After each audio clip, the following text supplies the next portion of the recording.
Ahora estamos ya de vuelta en el aire y comenzamos con el espacio a dos orillas, Silvia Visconti, que ahí la estamos viendo en la pantalla.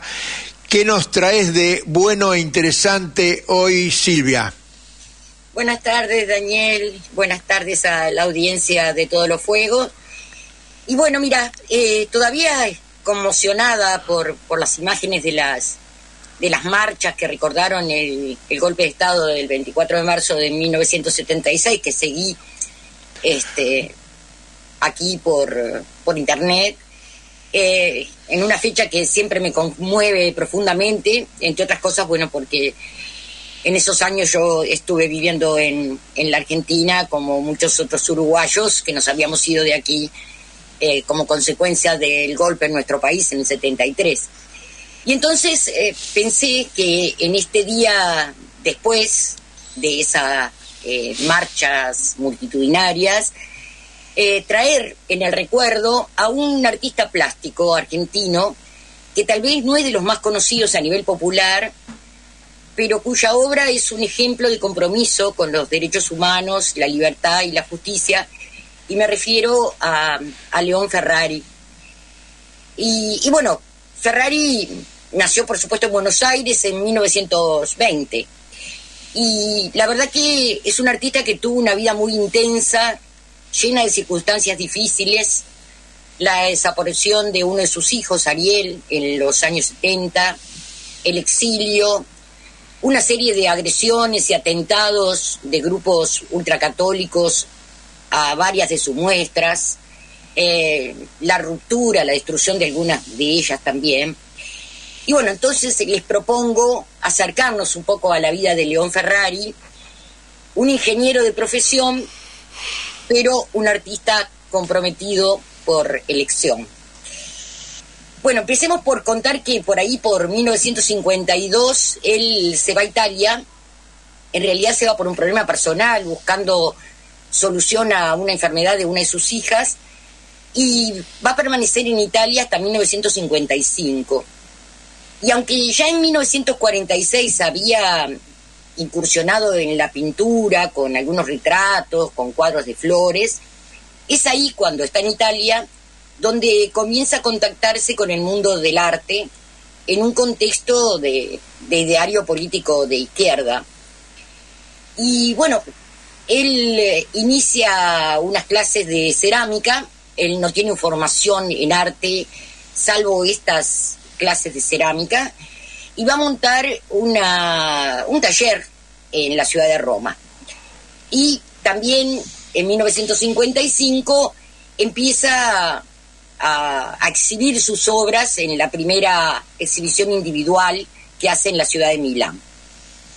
Ese mismo año va a regresar a la Argentina, donde va a continuar realizando tallas de madera y estructuras de alambre entrelazadas y luego soldadas, que son realmente bellísimas. En una de estas exposiciones conoce al poeta Rafael Alberti, y este le pide que algunas de sus obras ilustren el libro de poesía, un libro de poesía de Alberti, en su publicación italiana, Escritos en el Aire, en 1964. Bueno, un año antes, él había realizado una serie de grafías, unas llamadas cartas a un general. Se trata de una obra que, les cuento, es una escritura como ilegible, deforme, y Ferrari decía que, bueno, que en realidad a un general no le gustaría saber lo que él tenía para decirle. Esta obra rompe los moldes de la escritura porque la transforma en garabatos que denuncian la imposibilidad del diálogo con quienes ejercen la violencia contra el pueblo. Entre 1964 y 65 realiza una serie llamada Manifiestos, donde utiliza esta escritura cursiva, muy gestual, con textos y dibujos. Y a esta serie pertenece un cuadro que se llama Cuadro Escrito, considerado como uno de los primeros ejemplos de lo que llamamos el arte conceptual internacional. Bueno, a partir de 1965 y hasta 1972, Ferrari abandona el arte abstracto y trabaja fundamentalmente en muestras políticas que están fuera del circuito de los museos y de las galerías, exponiendo en sindicatos o en sociedades de artistas. Por ejemplo, participa en Tucumán Arde.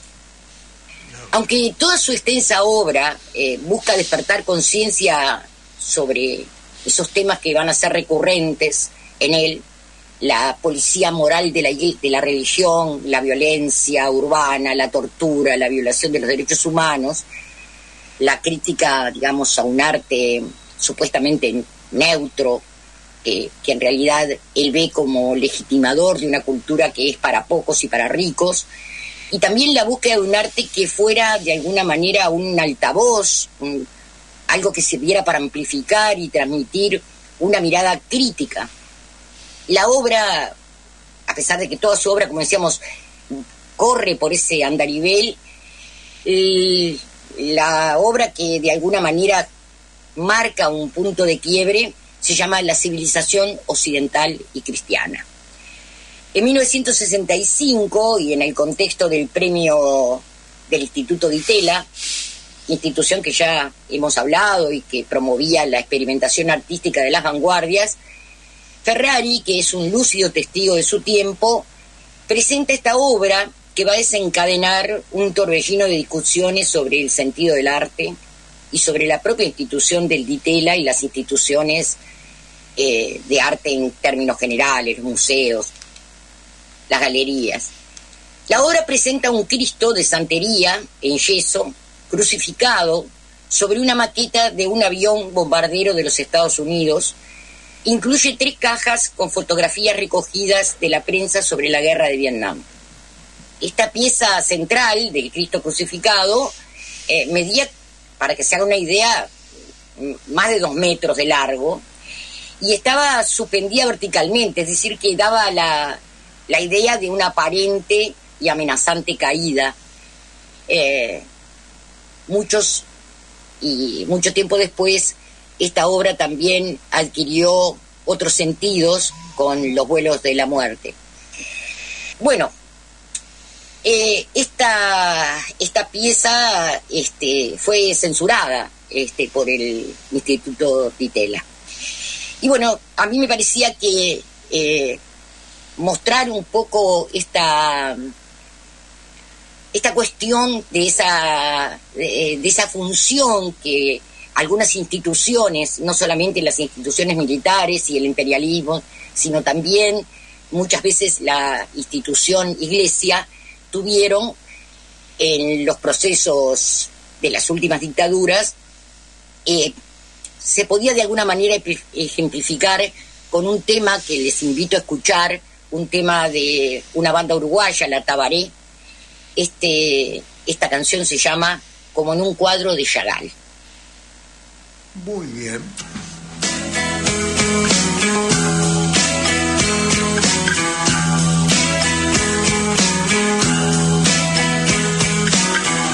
El hombre revienta su pulso abstracto deseando los ojos de un búho asustado. Atento al desierto, al mal de la sed, creado a la imagen del susto de ayer.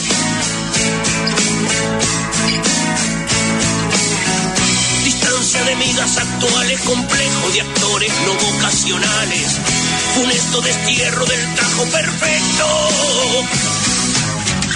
Erecto entre cifras de nueces del bien, en el ombligo de Dios, en el ombligo de Dios, en el ombligo. El hombre especula sus aspiraciones abriendo la boca, manzana que invoca. Producto de grupos de cuentos de hadas, caen gotas mareadas al nido de sal. Aullido de lobos en celo, mujeres que inundan de miedo el amor, y un mar tan entero cubierto de cunas vacías, a punto de dar a luz, en el ombligo de Dios,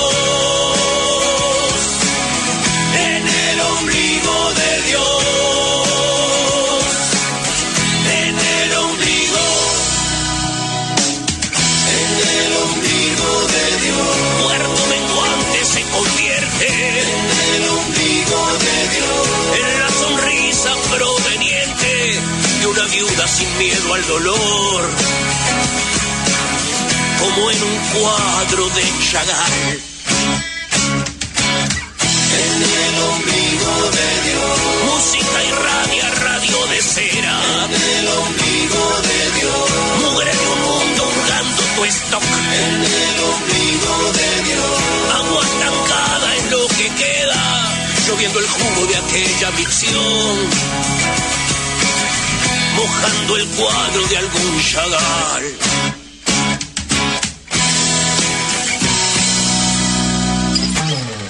Volando el espejo que roba cenizas, futuras tarifas que paga el reflejo. Violines que anuncian la aurora de miles, perfiles que alumbran espacios sin horas. Rincones de un tiempo esclavo, llagales que perforan y hacen trizas la razón, mientras el cuerpo te atesora en el ombligo de Dios.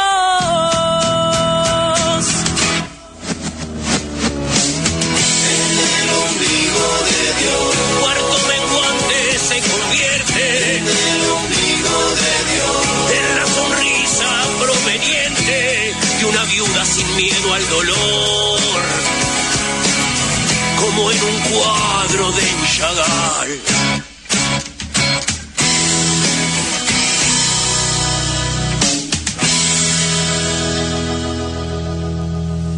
Bueno, a partir de esa obra, todas sus obras de fuerte contenido crítico y político se van a presentar en exposiciones que son colectivas. Homenaje a Vietnam en 1966, Tucumán Arde en el 68, Malvenido Rockefeller en el 69, entre otras. Y bueno, también en 1966 va a componer un collage literario que se llama Palabras Ajenas, en donde plantea un diálogo entre personajes donde se destacan Johnson, Hitler y el Dios cristiano. En 1976 recopila un grupo de noticias sobre la represión en la dictadura militar, esas noticias que lograron pasar el tamiz de la censura o que se dejaron pasar como mensajeras del terror con información sobre las primeras víctimas del terrorismo de Estado, y las va a publicar con el título de Nosotros no sabíamos, frase que una parte de la ciudadanía argentina utilizó frente a las pruebas de la tortura y de los centros de reclusión clandestina.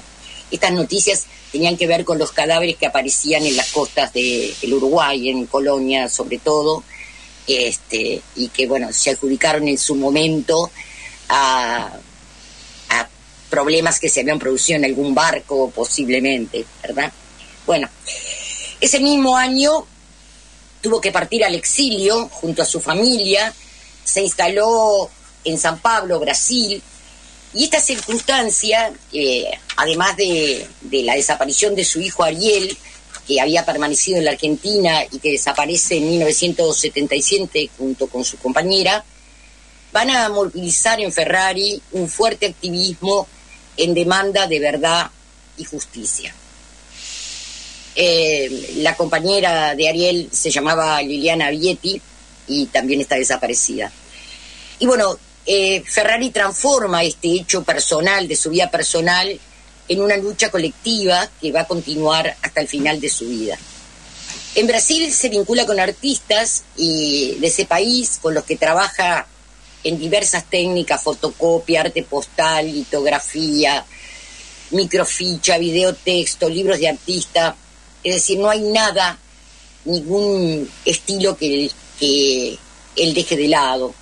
El uso de esas técnicas no solo significó una renovación de su lenguaje artístico, sino que aportó al concepto nuevo de obra de arte, buscando llegar a los sectores excluidos del circuito tradicional del mundo del arte, tal como lo habían planteado los artistas de la vanguardia en aquellas propuestas de Tucumán Arde en 1968.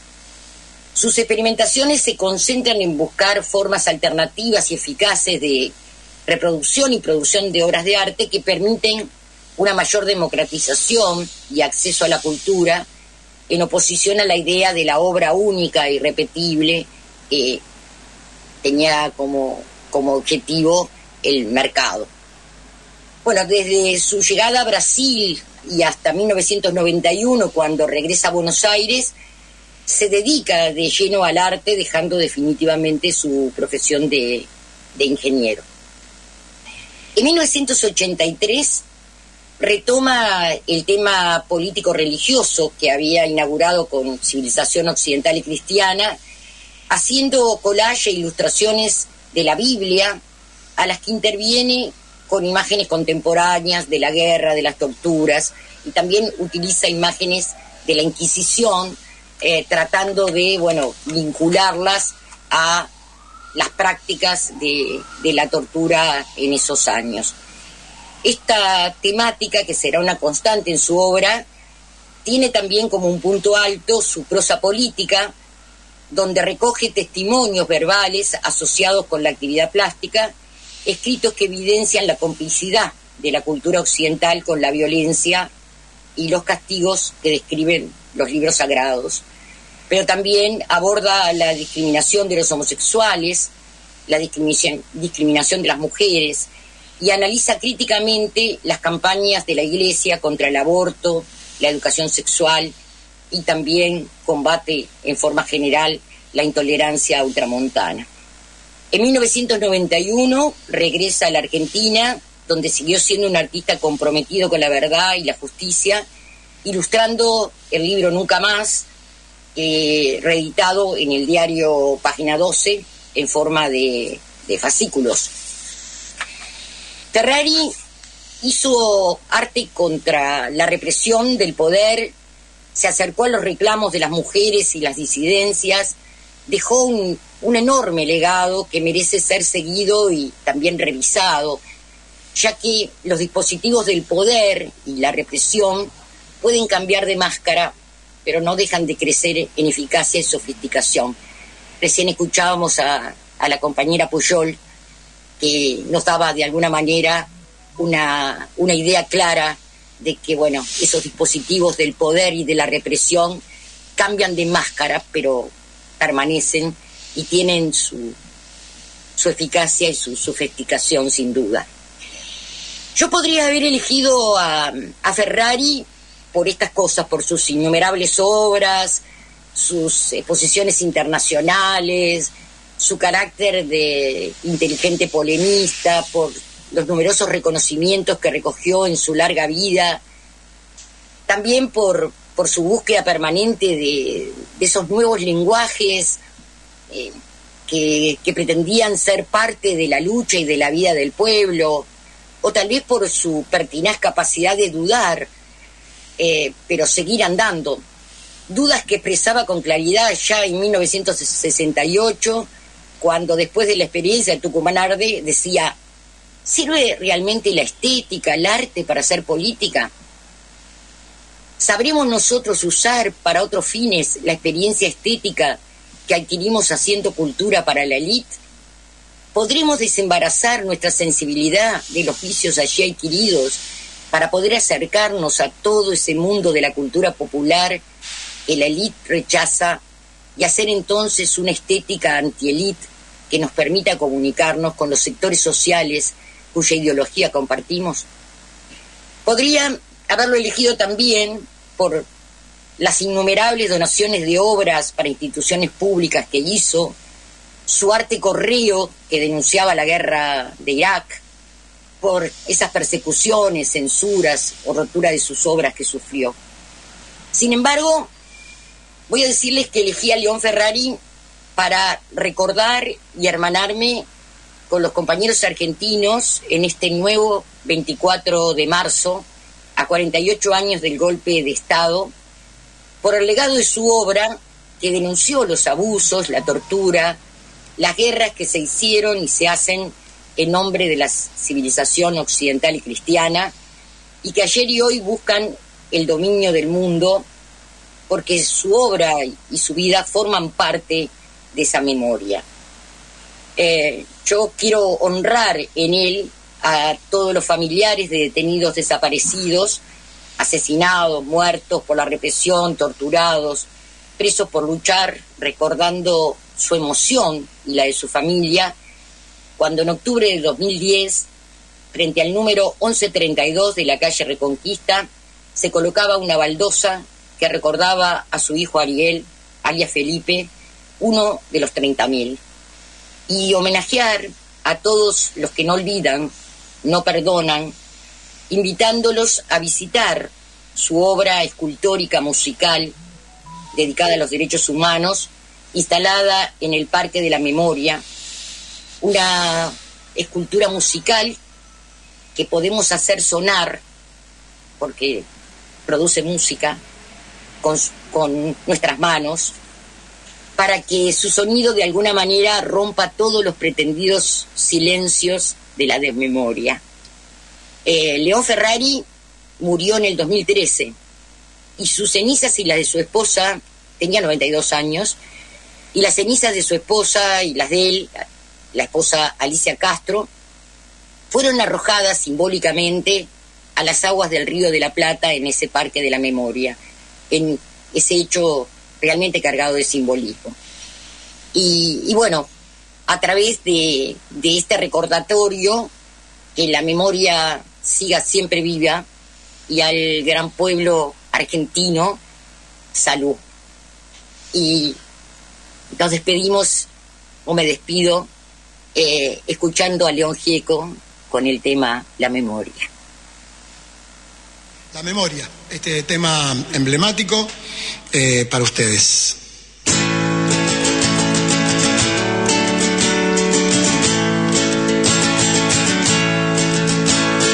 Los viejos amores que no están, la ilusión de los que perdieron, todas las promesas que se van y los que en cualquier guerra se cayeron. Todo está guardado en la memoria, sueño de la vida y de la historia, el engaño y la complicidad de los genocidas que están sueltos, el indulto y el punto final a las bestias de aquel infierno. Todo está guardado en la memoria, sueño de la vida y de la historia. La memoria despierta para herir a los pueblos dormidos que no la dejan vivir, libre como el viento.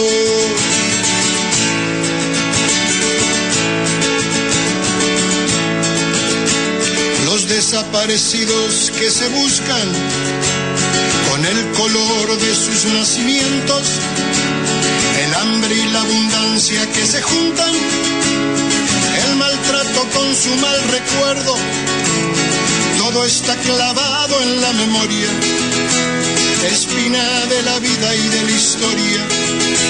2000 comerían por un año con lo que cuesta un minuto militar. ¿Cuántos dejarían de ser esclavos por el precio de una bomba al mar? Todo está clavado en la memoria, espina de la vida y de la historia. La memoria pincha hasta sangrar a los pueblos que la amarran y no la dejan andar, libre como el viento.